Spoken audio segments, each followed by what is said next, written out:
que tudo, a paz de Cristo é especial. A graça e a paz, eu sou o pastor Luiz Gustavo, pastor da Igreja Presbiteriana Central de Nova Friburgo. Estamos aqui hoje para, mais uma vez, meditar na Palavra de Deus, dando continuidade à nossa série A Beleza Oculta dos Salmos. E hoje o nosso salmo é o Salmo 46, um salmo que eu gosto muito, um salmo que traz ao meu coração uma confiança sobrenatural, uma certeza absoluta de que nós temos um Deus que está absolutamente no controle de tudo. Então, se você puder abrir a sua Bíblia, deixar ela aberta aí, vamos meditar agora no Salmo de número 46, Salmo dos filhos de Corá, que diz assim a palavra: Deus é o nosso refúgio e fortaleza, socorro bem presente nas tribulações. Portanto, não temeremos, ainda que a terra se transtorne e os montes se abalem no seio dos mares, ainda que as águas tumultuem e espumejem, e na sua fúria os montes se estremeçam. Há um rio cujas correntes alegram a cidade de Deus, o santuário das moradas do Altíssimo. Deus está no meio dela, jamais será abalada. Deus a ajudará desde antemanhã. Bramam nações e reinos se abalam. Ele faz ouvir a sua voz e a terra se dissolve. O Senhor dos exércitos está conosco, e o Deus de Jacó é o nosso refúgio. Vinde contemplai as obras do Senhor, que assolação efetuou na terra. Ele põe termo à guerra até os confins do mundo. Quebra o arco, despedaça a lança, queima os carros no fogo. Aquietai-vos e sabei que eu sou Deus.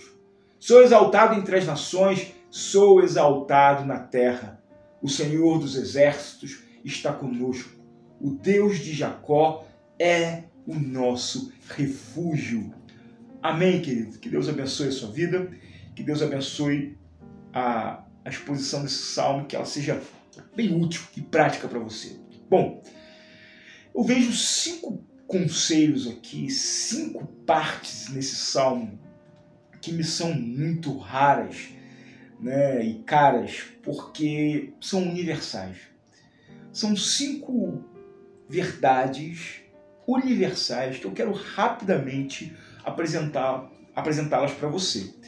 Né? Eu divido esse salmo em 5 momentos, né, 5 percepções, que são bastante interessantes. Eu quero convidar vocês agora a rapidamente compartilhar isso comigo. Se você quiser anotar, né, para depois pensar com mais calma nesse salmo, eu acho que seria bem legal.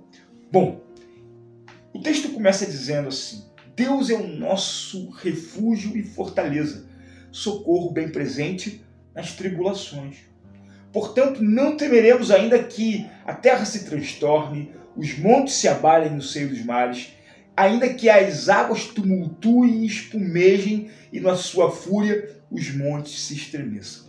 Bom, esse primeiro momento, essa primeira observação do Salmo, ela nos remete a um contexto real, a um problema real, né? a uma leitura de um contexto social abalado, em tribulação. Né? Deus, ele é o socorro bem presente, o socorro bem atuante na tribulação. Ele é refúgio, ele é fortaleza. E o contexto dessa tribulação, né, é registrada, é tipificada aqui, ainda que os montes se abalem no seio dos mares, que a terra se transtorne, ainda que as águas tumultuem, espumejem, e que na fúria os montes se estremeçam, né? Ainda que as águas balancem tanto, né, demonstrem tanta fúria e tanto poder, que a ponto dos montes se estremecerem. É um contexto de tribulação.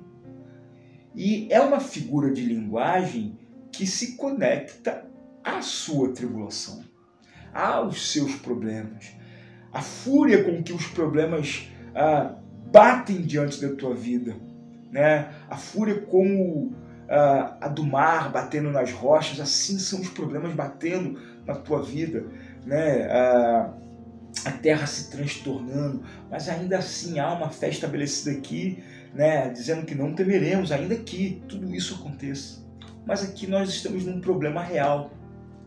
E o salmista está dizendo que Deus, ele é o nosso refúgio e a nossa fortaleza. Ele é o socorro bem presente no meio de toda essa tribulação que nós estamos vivendo. Talvez você possa até achar que no meio da tua tribulação, que no meio da tua perturbação, Deus esqueceu de você. Mas essa é uma percepção tua. Isso não quer dizer que seja verdade isso. Por mais que esteja angustiante e atribuir o socorro, ele não vem antes da tribulação. O socorro de Deus, a ação de Deus não evita, não impede que você não passe pela tribulação. Mas olha o que diz o Salmo. Ele é um socorro bem presente no meio da tribulação, lá nas tribulações, né? Porque se você não passasse por problema, você não precisaria ter fé. Você não precisa de ter fé se você tem uma ação que não deixa você passar por luta. As lutas vêm sim para provar as nossas convicções, a nossa fé. Então esse é o primeiro momento. Ele fala sobre um problema real. Mas a segunda observação que eu faço nesse salmo nos leva a uma solução que não é real, no sentido da visibilidade, da percepção, mas ela é sobrenatural. Olha só o que o salmista diz aqui. Há um rio cujas correntes alegram a cidade de Deus.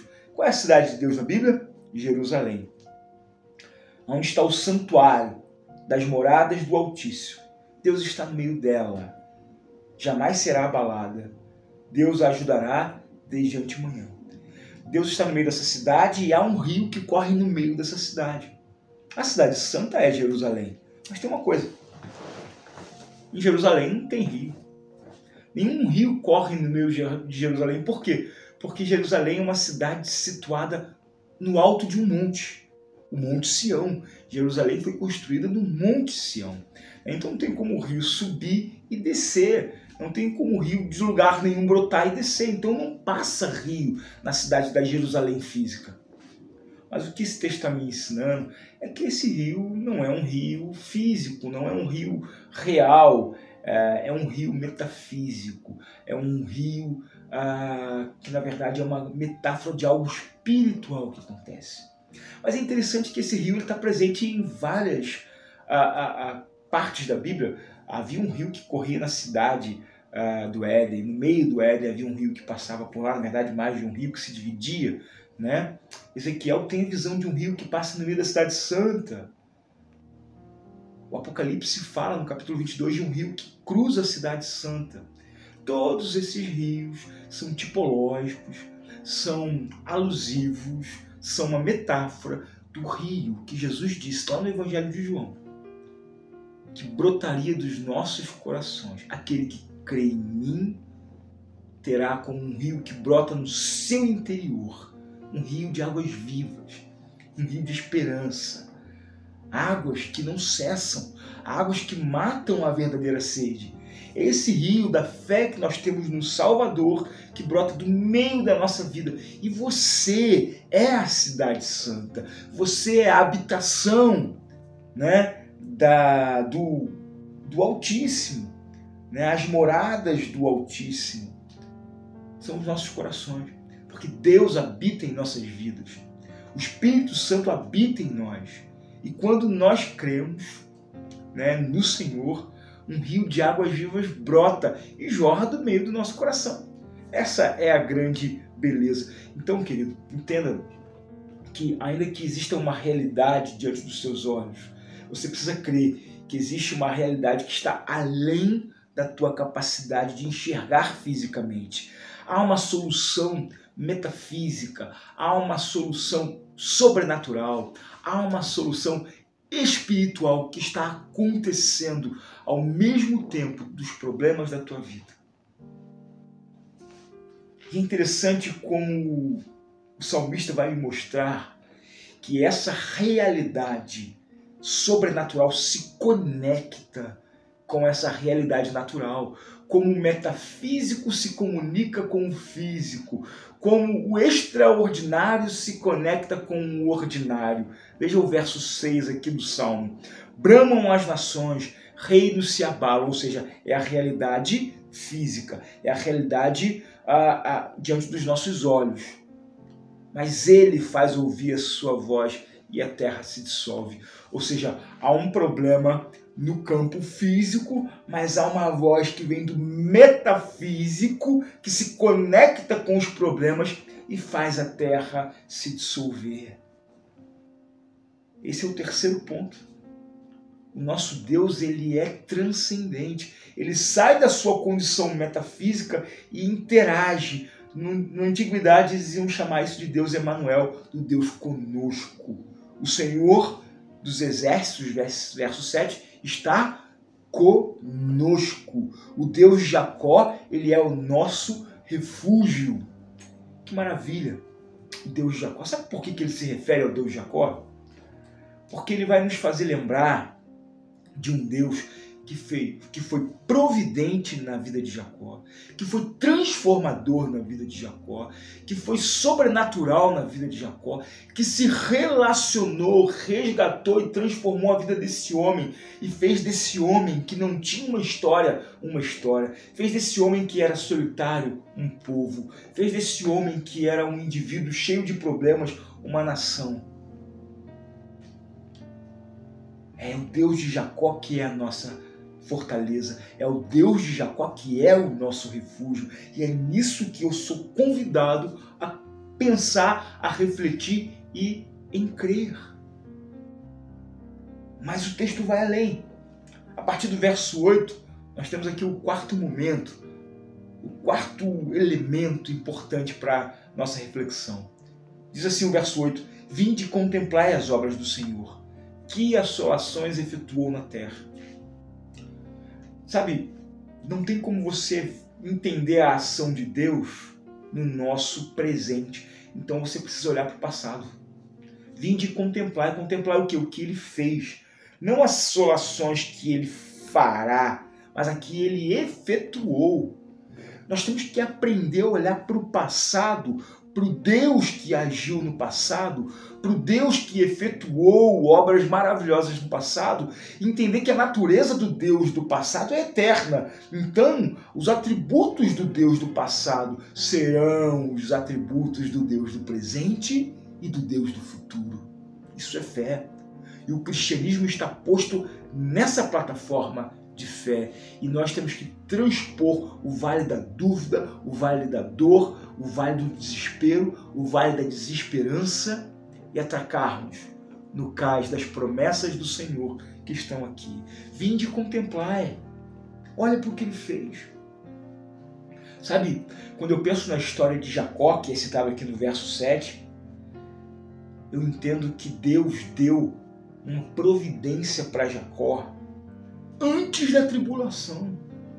Quando seu filho José foi levado para o Egito e aquilo lhe causou dor tremenda, e aquilo lhe causou dor profunda, essa dor já era uma providência para uma tribulação que eles nem estavam vivendo ainda.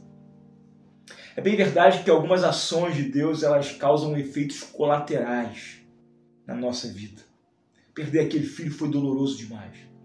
Perder aquele filho da maneira que foi vendido pelos irmãos para o Egito, saber que o seu filho achar que o seu filho havia morrido enquanto ele foi vendido, o que o filho estava passando, as agruras, as tristezas, naquele lugar, era terrível pensar isso. E era lá que José estava. Mas Jacó jamais poderia imaginar que Deus estava elaborando um plano, uma providência. Aquilo era só dor. O que os olhos viam era apenas dor, desespero e um sentimento incompreensível de abandono. Talvez você se sinta assim hoje. Mas eu quero te encorajar a saber que lá no metafísico, Deus está preparando uma providência para mim e para você. Deus está agindo além da nossa percepção de enxergar. José estava indo para o Egito para providenciar o lugar. José é como Jesus que vai providenciar um lar no céu para a gente, Na casa do Pai há muitas moradas. José, quando vai para o Egito preparar essas moradas, é tipológico a Jesus que vai ao céu preparar um lugar para a gente. A providência maior, o recurso maior, Deus estava preparando enquanto Jacó e seus filhos estavam sofrendo. Quando veio a grande seca, quando veio a grande fome, eles encontraram a providência de Deus lá no Egito, no lugar menos provável, no lugar mais improvável, um lugar que era para ser um lugar de morte, se transforma em um lugar de bênção, de vida, como a cruz, que era para ser um lugar de morte, de tormento, de tortura, se transforma para nós cristãos, pela fé, em um lugar de salvação. Vinde contemplar. É Ele quem põe termo à guerra. É Ele quem despedaça a lança e queima os carros no fogo. Deus, Ele cessa a guerra. Talvez o salmista esteja se lembrando do rei Senaqueribe, que afrontou a Israel, a Judá, do rei Ezequias. Mas Deus quebrou o arco dele. Deus pôs fim àquela guerra sem que ela começasse. Talvez ele tivesse em mente o Deus que fez perecer o exército de Faraó sem que lutasse contra o exército de Israel, que nem era um exército, era um povo vulnerável. Ele põe termo à guerra, ele despedaça e põe o carro no fogo ou na água, como foi no caso do exército egípcio perecendo nas águas do Mar Vermelho. É Ele quem põe fim, Ele é poderoso. Então vinde contemplar quem é o nosso Deus. Olha como Deus já deu tantas libertações para você. Olha como Deus já foi tão providente na sua história. Eu tenho certeza que a sua história existe aí um testemunho de como Deus agiu na tua vida. Então, no primeiro ponto que nós consideramos, nós vimos a realidade ordinária. No segundo ponto, uma realidade que é extraordinária. Nós vimos aqui no terceiro ponto como é que a realidade extraordinária se conecta com a realidade ordinária pela fé. Nós vimos aqui um convite para você contemplar o caráter e o poder e os atributos desse Deus providente no passado. E agora, por fim, um convite a descansarmos no Senhor. Aquietai-vos e sabei que eu sou Deus. Essa é a beleza oculta desse salmo. Aquietar aqui não significa só ficar em silêncio. Aquietar aqui significa colocar toda a tua vida, toda a tua confiança, todos os seus sonhos, todas as suas expectativas na mão de um Deus Todo-Poderoso, sabendo que Ele é o nosso refúgio e a nossa fortaleza. Então aquietai-vos, irmãos. Esperem no Senhor. Confiem nele e o mais Ele fará. Que Deus abençoe a sua vida. Que você possa caminhar nessa convicção, nessa fortaleza, nesse refúgio, sabendo que Deus está conosco. Aquietai-vos e saber que Ele é o Senhor. Que Deus te abençoe. Nos encontraremos no próximo programa Graça e Paz. De coração, irmão, quero te declarar a paz que vem de Jesus. Vale muito, muito mais do que ouro ou outro metal, mais do que tudo, a paz de Cristo é especial.